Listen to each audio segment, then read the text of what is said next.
Alright guys, welcome to the 14th tutorial, and in this video we're finally going to start styling the drop-up menus. And I just want to say that I got a lot of messages because on YouTube my name is The New Boston and everyone thinks I live in Boston and they're messaging me about all the bombings and stuff. I don't really live in Boston, so I am safe for everyone who is asking. I don't live in Boston, I live in New York. So yeah. So anyone who's worried about me, I'm okay. Anyways, in this tutorial, what we're going to do, like I said, is style these drop-up menus. So the first thing we're going to do is style this programs menu because I'm going to be building something special for the account, profile, and two columns drop-up menu. This programs menu is a very simple, basic one.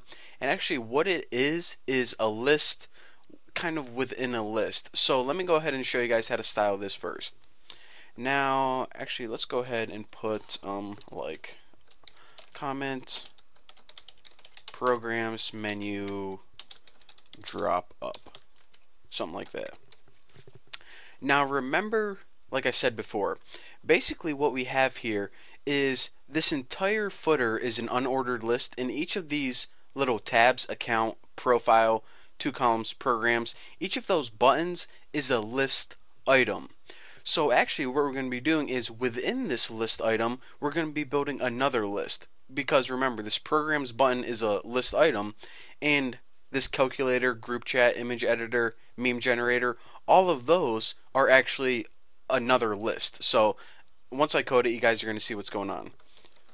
So in the footer menu, which is basically the entire footer, the list item, the first one is this programs button right here.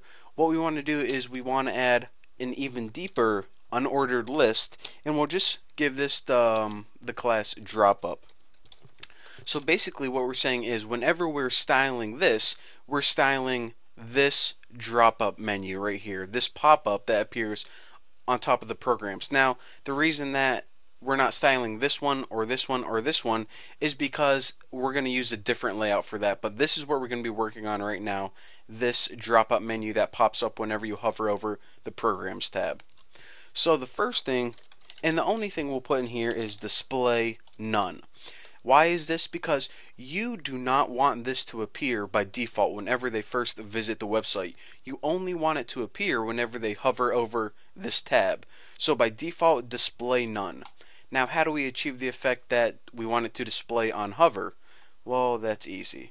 Actually, if we just copy this, cheat a little bit, and list item hover, then we can change the display to block. So now what we did is whenever they hover over this list item, which is essentially this button, then what we want to do is we want to display it on the screen. However, it doesn't really have a size right now or a position, so let's go ahead and fix all that.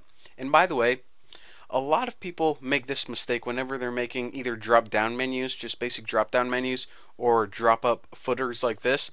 They make the link to hover over, but you don't want the user to have to hover over the link to make the menu appear. If you want it to act like a button, make sure that the entire list item appears on drop up, because then this item wouldn't appear now, only when you hover over a link. So anyways, make sure you always hover over list item, not over the A tag, which would be the URL.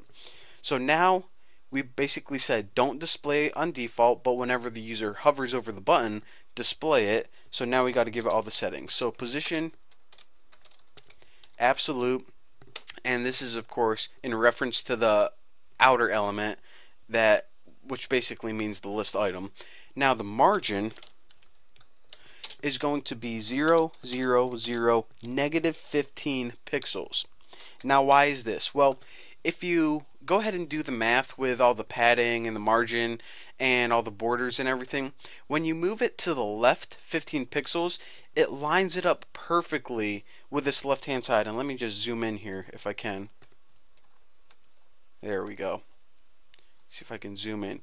As you can see, it's lined up perfectly with this border right here. So that's what we want